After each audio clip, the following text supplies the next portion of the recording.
दोस्तों आज की संडे वीडियो आपके लिए बहुत खास होने वाली है। आज की संडे वीडियो में आपको आपके पूछे गए सवाल के जवाब मिलने वाले हैं।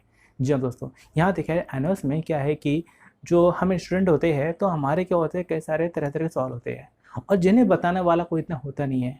और कई बार अपना जो है हम स्टडी सेंटर भी जाते हैं, कई बार अपने हम उन टीचर से भी बात करते हैं जिन्होंने हमारा एडमिशन किया था, या कोई ना कोई हमारा जानने वाला होता है। लेकिन क्या है कि वो क्या हमें सही जवाब दे पाते हैं? नहीं दे पाते। कई बार गलती क्या है कि वो अपना तुक्के में जवाब दे देते हैं जिसके ऊपर विश्वास भी नहीं कर सकते।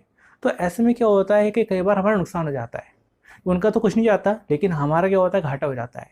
तो दोस्तों यहाँ देखा जाए, ऐसे हमारे पास सैकड़ों विद्यार्थियों के लिए, सैकड़ों हज़ारों लाखों विद्यार्थियों के लिए मैं लेकर आता हूँ संडे वीडियो। और इस संडे वीडियो में आपके द्वारा पूछे गए सवालों के जवाब मैं यहाँ पर देता हूँ, जो बिल्कुल क्या होते, सही होते हैं और आपसे किसी तरह के पैसे की डिमांड नहीं की जाती। तो दोस्तों मैं हूँ आपका दोस्त राज शर्मा। तो चलिए दोस्तों आज की संडे वीडियो शुरू करते हैं।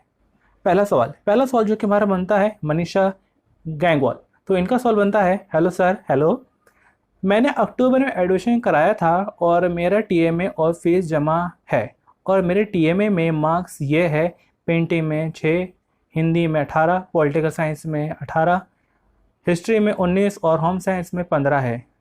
सर मैं प्रमोट हो जाऊंगी क्या? सर मेरी क्लास 12th है। तो यहाँ देखा जाए आपके जो नंबर मिले हैं, आपको जो मार्क्स मिले हैं टीएमए, बहुत अच्छे हैं। यहाँ देखा जाए मैं आपको बता देता हूँ कि आपको कितने में से कितने आपको मार्क्स मिले।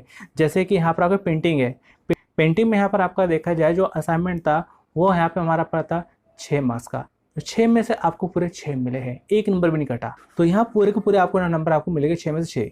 दूसरा यहाँ पर आपका सब्जेक्ट है यहाँ पर हिंदी, हिंदी में आपको यहाँ पर मिले 18, 20 में से 18 मिले, जो कि बहुत अच्छे नंबर है। तो यहाँ पर काफ़ी अच्छे नंबर है, बहुत अच्छे नंबर, 20 में से 18, 20 में से 18 मिले, बहुत अच्छी बात है। इसके बाद यहाँ पर पॉलिटिकल साइंस में भी आपको यहाँ पर देखा जाए 18 मिले, जो कि आपको यहाँ पर 20 में से 18 मिले, तो ये काफ़ी अच्छे नंबर है। इसके बाद यहाँ पर हमारा पर जो है आपको हिस्ट्री है, हिस्ट्री में भी देखा जाए 20 में से आपको 19 नंबर मिले हैं, बहुत अच्छे हैं। इसके बाद यहाँ पर आपका होम साइंस में आपको यहाँ 15 नंबर मिले हैं। और ये 15 नंबर आपको मिले हैं कितने में से? ये 15 नंबर आपको 20 में से नहीं मिले, ये आपको मिले हैं आपको 16 में से। तो 16 में से आपको 15 नंबर मिले हैं, सिर्फ एक नंबर ही कटा है, बहुत अच्छे नंबर है। तो यहाँ पर कुल मिला के देखा जाए आपका जो टीएमए में आपको जो मार्क्स मिले बहुत अच्छे मिले।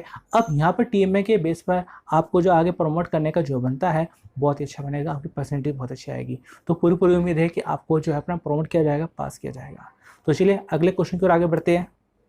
अगला क्वेश्चन जो कि हमारा बनता है किरण कोहली। तो किरण कोहली, इनका सवाल बनता है, अभी फीस भरी है 10th क्लास की 2 महीने पहले, तो हमारा भी रिजल्ट आ गया क्या, पेपर हो गए? तो यहाँ देखा जाए आपने 2 महीने पहले पे एग्ज़ाम फीस पे करी है, तो जो कि आपका यहाँ पर एग्ज़ाम बनता है जून। तो अब यहाँ पे हमारा पर रिजल्ट आने वाला है, तो आपका एग्ज़ाम नहीं होगा, आप क्या आएगा, रिजल्ट आएगा। तो वेट करिए रिजल्ट का। इसके बाद यहाँ पे हमारा पे अगला सवाल है जो कि हमारा बनता है सुभाष सिंह राजपूत। तो सुभाष सिंह राजपूत, इनका जो सवाल बनता है, सर मैंने अपना टीएमए 18 मार्च को जमा किया था जून एग्ज़ाम का, और मेरे मार्क्स भी आ गए हैं, तो मैं क्या पास हूँ? तो यहाँ देखा जाए आपने 18 मार्च को अपना असाइनमेंट सबमिट किया, अपनी एग्ज़ाम फीस भी सबमिट कर दी, तो ऐसे में आप जो है पूरे चांस रखते हैं कि आप पास हो जाएगी। अगले क्वेश्चन की ओर आगे बढ़ते हैं। अगला क्वेश्चन जो कि हमारा बनता है रोशन अमित। तो इनका सवाल बनता है, सर रिजल्ट कब आएगा, please reply, class 12th June result. तो यहाँ देखा जाए आप ही नहीं, बल्कि यहाँ पे हमारा क्लास 10th के, क्लास 12th के कई हमारा पर लाखों स्टूडेंट है जो इस चीज़ के इंतजार में है कि हमारा जून का रिजल्ट हमारा कब आएगा। अब जून का रिजल्ट आने के जो चांस बनते हैं, जून 2021 के जो कि एग्ज़ाम हमारा कैंसिल हो चुके हैं, अब हमारा रिजल्ट आने वाला है, और रिजल्ट के आने के जो चांस बनते हैं वो हमारा बनता है हमारा पर जुलाई। तो जुलाई के लगभग अपना 15-20 जुलाई के आसपास में आपका यहाँ पर रिजल्ट आ सकता है। तो पहले यहाँ पे हमारा पर आएगा क्लास 12th का, उसके बाद हमारा पर आएगा क्लास 10th का।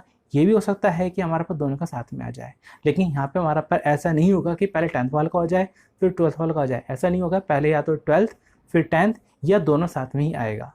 उसके बाद यहाँ पे हमारा पर अगला सवाल जो कि हमारा बनता है रोशनी। तो रोशनी जी है, इनका सवाल बनता है, सर जिन लोगों का पहले से ही जमा है उनका। तो यहाँ देखा जाए बहुत से विद्यार्थी है जिन्होंने ऑलरेडी अपने असाइनमेंट सबमिट कर रखे हैं, जिन्हें अपना जो फाइन लगाकर अपने असाइनमेंट सबमिट करने की जरूरत नहीं थी, तो यहाँ देखा जाए उन्हें दोबारा असाइनमेंट देने की जरूरत नहीं है। अब क्या है कि उनके असाइनमेंट सबमिटेड है, एग्ज़ाम फीस है, तो ऐसे में उनका रिजल्ट आने वाला है। वेट करिए रिजल्ट का, उसके बाद देखिएगा आगे क्या होता है। उसके बाद यहाँ पे हमारा पर आगे बनता है सवाल जो कि बनता है मस्ती टाइम। मस्ती टाइम ठीक है, आगे देखते हैं। Please sir, result date confirm कब होगा सर? मुझे इग्नू में एडमिशन लेना है। Please answer me class 12 result. तो यहाँ देखा है, बहुत अच्छी बात है कि आपको अपना जो आगे पढ़ाई करनी है, आप जो है क्लास 12 करके ही रहना नहीं चाहते, आगे पढ़ाई करना चाहते हैं। और यहाँ देखा जाए कि इग्नू के एडमिशन चालू हो चुके हैं। अब जैसे ही आपका रिजल्ट आता है, रिजल्ट के आने के बाद आप इग्नू में एडमिशन ले सकते हैं। हाँ, अब ये है तो थोड़ा सा मैं आपको एक और चीज़ बताना चाहता हूँ। बात ये बनती है कि जैसे आपका रिजल्ट आएगा तो नेट पे जो रिजल्ट आएगा उस रिजल्ट को आप जो है सेव कर लीजिएगा जेपीजी में। तो जेपीजी में आप सेव कर लीजिएगा, फिर उस रिजल्ट की फ़ोटो को आप जो है अपना इग्नू में लगाकर अपना एडमिशन ले सकते हैं। तो यहाँ ज़रूरी नहीं है कि आप जो है हार्ड कॉपी जो एनओस तरफ से आपको रिजल्ट मिलता है आप उसका वेट करिए या डिजी लॉकर से डाउनलोड करिए। आप जो है अपना नेट पर आए रिजल्ट को भी लगाकर अपने इग्नू में एडमिशन ले सकते हैं। हाँ, अब यह रहा कि आप जो जानना चाहते हैं रिजल्ट कब आएगा, तो रिजल्ट के बारे में मैंने आपको बताया कि रिजल्ट के आने के चांस है लगभग जुलाई में। तो लगभग जुलाई में 15-20 जुलाई के समथिंग आसपास बनता है चांस आने का। इसके बाद यहाँ पे हमारा अगला सवाल जो कि हमारा बनता है खुशबू। सर टीएमए जमा कर दी हूँ बट ज्योग्राफी में 8 नंबर और डाटा में 4 नंबर आए हैं, पास हो जाऊँगी मैं, बता दो सर। तो यहाँ देखा जाए कि पास होने तो बनता है, लेकिन जो मार्क्स मिले हैं काफ़ी कम नंबर मिले हैं। जैसे कि आपका ज्योग्राफी है, ज्योग्राफी में आपको जो है अपना 16 में से 8 मिले हैं, डाटा एंट्री में आपको 8 में से 4 मिले, 50% आपको जो है असाइनमेंट में आपको मार्क्स मिले हैं। तो ऐसे में अगर आपको पास करते हैं तो मुझे नहीं लगता कि आपकी कुछ खास परसेंटेज आएगी, इतना आ जाएगी कि आपका काम चल जाएगा। तो यहाँ पर देखा है आपकी पूरी उम्मीद है कि आपको पास कर देंगे। वैसे बाकी रिजल्ट का वेट करिए, रिजल्ट क्या आता है। अगला सवाल जो कि हमारा बनता है लिटिल कार्टून्स। तो लिटिल कार्टून्स इनका सवाल बनता है, सर मैंने 2019 में 10th क्लास कंप्लीट हो गई और पास के मार्क्स शीट भी मिल गई, लेकिन ऑनलाइन में देखने पर अब रिजल्ट ADDL दिखा रहा है मेरा, प्लीज़ हेल्प मी सर जी। तो दोस्त बात ऐसी है कि आपका यहाँ पर रिजल्ट में DDL दिखा रहा है। इसका मतलब क्या होता है यहाँ पर कि आपने कोई सब्जेक्ट आपने एडिशन लिया होगा कि आप पास हो गए होगे, लेकिन पास होने के बाद आपने क्या किया होगा कि आपने कोई ना कोई सब्जेक्ट आपने एडिशन लिया होगा और उस एडिशनल सब्जेक्ट का आपने एग्ज़ाम दिया होगा, इसलिए वहाँ पर आपको जो है रिजल्ट में आपको ADDL शो कर रहा है। तो इस चीज़ को आप कन्फर्म कर सकते हैं विजिलेंस सेंटर से जाके, क्योंकि जहाँ तक मुझे नॉलेज है यही बनता है कि आपने सब्जेक्ट एडिशन लिया उसके बाद में वो आपको शो कर रहा है। अगला सवाल जो कि हमारा बनता है रिंकल वर्मा। तो रिंकल वर्मा इनका सवाल बनता है, डियर सर जी मुझे एक बात बताएं कि मैंने एडमिशन फरवरी में लिया था एंड मेरे एग्ज़ाम कब हो गए और मुझे टीएमए कब सबमिट करने पड़ेंगे, क्या मुझे टीएमए की फ़ीस देनी होगी?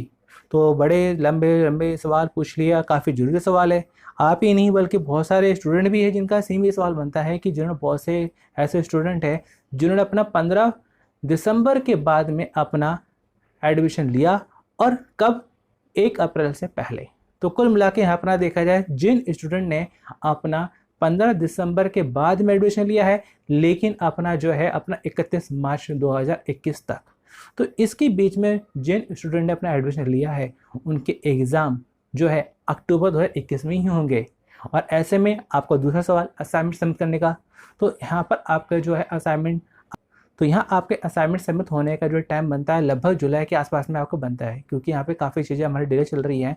तो ऐसे में आप जुलाई के महीने में यानी कि अगले महीने आप जो है अपना रिजल्ट सेंटर जाके पता कर सकते हैं, और उससे पहले आप स्टडी सेंटर जाके पता कर लीजिएगा कि असाइनमेंट हमें सबमिट करना है, हमारा अक्टूबर में पेपर है।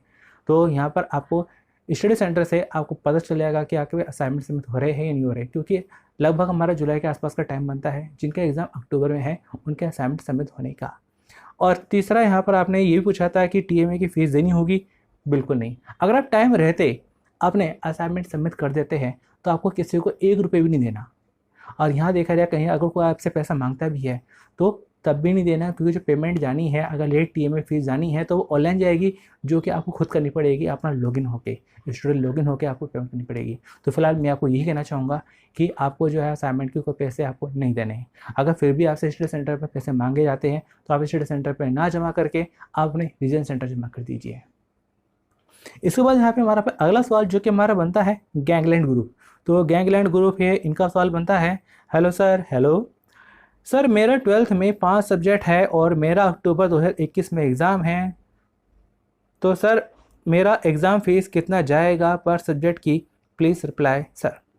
तो दोस्त बात ऐसी है कि आप ये जानना चाहते हैं कि 5 सब्जेक्ट हैं, लेकिन आपने मेंशन नहीं किया कि 5 सब्जेक्ट कौन से हैं। लेकिन यहाँ में देखा जाए आप सभी विद्यार्थियों को मैं बता देता हूँ कि यहाँ पर फीस के हिसाब से आप कैलकुलेट कर सकते हैं कि आपके अक्टूबर में एग्ज़ाम फीस कितनी जाएगी। तो यहाँ देखा जाए एक सब्जेक्ट की जो एग्ज़ाम फीस जाती है वो जाती है 250 रुपीज़, और अगर उस सब्जेक्ट में प्रैक्टिकल है तो उसका 120 रुपये अलग से जाता है, प्लस कुल मिला के जो फीस बनती है उस पर 50 रुपये नेट चार्ज आता है। तो ये आपका यहाँ पर हिसाब से आप कैलकुलेट कर सकते हैं कि आपकी फ़ीस कितनी जाएगी। सपोज़ आपका यहाँ पर हिंदी का सब्जेक्ट है, इंग्लिश का सब्जेक्ट है, हिस्ट्री का है, पॉलिटिकल साइंस का है, इसमें प्रैक्टिकल नहीं होता, तो इसमें क्या होगा, सीधा सीधा अपना 250 रुपये फीस जाएगी। लेकिन कुछ सब्जेक्ट ऐसे हैं जिसमें प्रैक्टिकल होते हैं, चाहे वो हमारा पे 10th हो चाहे 12th हो, जैसे कि यहाँ पर आपका होम साइंस है, पेंटिंग है, डाटा है। तो इसमें क्या होता है कि 250 प्लस 120 यानी कि कुल मिला के 370 रुपये फीस जाती है। और कुल मिला के जो फीस बनेगी आपके 5 सब्जेक्ट की हिसाब से उसके ऊपर 50 रुपये आप नेट चार्ज जोड़ लीजिएगा, तो इतनी एक्चुअल फीस जाएगी। इसके बाद यहाँ पे हमारा पर बनता है अगला सवाल देव शर्मा। तो देव शर्मा जी है, इनका सवाल बनता है सर एनएस बोर्ड से 10-12 करने से सरकारी नौकरी तो मिल जाएगी या फिर नहीं मिलेगी। तो देव शर्मा जी यहाँ पर मैं आपको बताना चाहता हूँ कि यहाँ पे हमारा पर जो है जो वैल्यू सीबीएसई की है, बाकी बोर्ड की है, वही वैल्यू हमारा यहाँ पर एनएस बोर्ड की भी है। अगर एनएस बोर्ड से आप 10th करते हैं, 12th करते हैं तो यहाँ पर उसकी पूरी वैल्यू है। अब चाहे प्राइवेट में ट्राई करिए चाहे सरकारी में आप ट्राई करिए, कोई दिक्कत वाली बात नहीं है। इसके बाद यहाँ पे हमारा अगला सवाल जो कि हमारा बनता है हर्ष सिंह। तो हर्ष सिंह है, इनका सवाल बनता है सर मेरी जैन फैब में इंग्लिश 12th में SYC आया था, तो क्या मैं इस बार प्रमोट हो जाऊंगा क्या, प्लीज़ सर रिप्लाई। तो यहाँ देखा जाए दोस्त ऐसी बात है कि आपके पूरे चांस बनते हैं। कंडीशन ये बनती है कि आपने असाइनमेंट सबमिट किए हो, आपने एग्ज़ाम फीस पे करी हो, आपका पिछला रिकॉर्ड अच्छा हो, तो इस बेस पे आपको पास किया जा सकता है, यानी कि उम्मीद है कि आपको प्रमोट कर देंगे, पास कर देंगे। अगला क्वेश्चन जो कि हमारा बनता है अजय कुमार। अजय कुमार, इनका सवाल बनता है sir it would be appropriate to take political science subject in 12th। Absolutely appropriate. यहाँ देखा जाए कि आप ये जानना चाहते हैं कि अगर क्लास 12th में अगर यहाँ पे पॉलिटिकल साइंस लेते हैं तो क्या सही रहेगा। It's depend on your stream. अगर आप आर्ट साइड से है तो बिल्कुल सही सब्जेक्ट है, लेकिन अगर आप कॉमर्स में हैं, साइंस लेते हैं, उसके बीच में अगर पॉलिटिकल साइंस को ले लेते हैं तो फिर बेकार हो जाएगा। आर्ट्स स्ट्रीम में अगर आप जो है अपना पॉलिटिकल साइंस लेते हैं तो बहुत अच्छा सब्जेक्ट है। हाँ ये है कि थोड़ा पढ़ने वाला सब्जेक्ट है, मेहनत वाला सब्जेक्ट है, क्योंकि इसमें प्रैक्टिकल नहीं होता, आपको पूरा 100 नंबर का आपको पेपर देना होता है, तो काफ़ी अच्छा सब्जेक्ट है। तो दोस्तों यहाँ देखा जाए आज की इस वीडियो में मैंने आपके कई सारे सवालों को, जवाबों को बताने की कोशिश करी है, तो काफ़ी सारे विद्यार्थियों की हेल्प भी होगी। और यहाँ देखा जाए हमारा यूट्यूब चैनल एक ऐसा मात्र चैनल है जो आपसे किसी तरह की पैसे डिमांड नहीं करता। बस हम ये चाहते हैं कि आप हमारे चैनल से अपनी पढ़ाई करिए, हमारे चैनल से जुड़े रहिए, अपने दोस्तों की भी मदद करिए। अपने दोस्तों की मदद करने के लिए उनको भी ये वीडियो शेयर करिएगा। तो दोस्तों आपके और भी कई सारे जुड़े सवाल है, अब वो सवाल मुझसे पूछने के लिए तो दोस्तों अब अपने नए सवाल अब हमारी नई वाली पोस्ट पूछेगा। हमारी YouTube community Sharma tech learning centre की कम्युनिटी में एक नया पोस्ट किया जाएगा जिस पर आपको अपने कमेंट करके अपने सवाल पूछने हैं, और पुराने वाले पोस्ट पे आप मत पूछिएगा। तो जो भी आपके सवाल होंगे उन सभी सवालों के जवाब के साथ में आऊँगा अगले संडे वीडियो में। तो चलिए दोस्तों मिलते हैं नेक्स्ट वीडियो में। Thanks for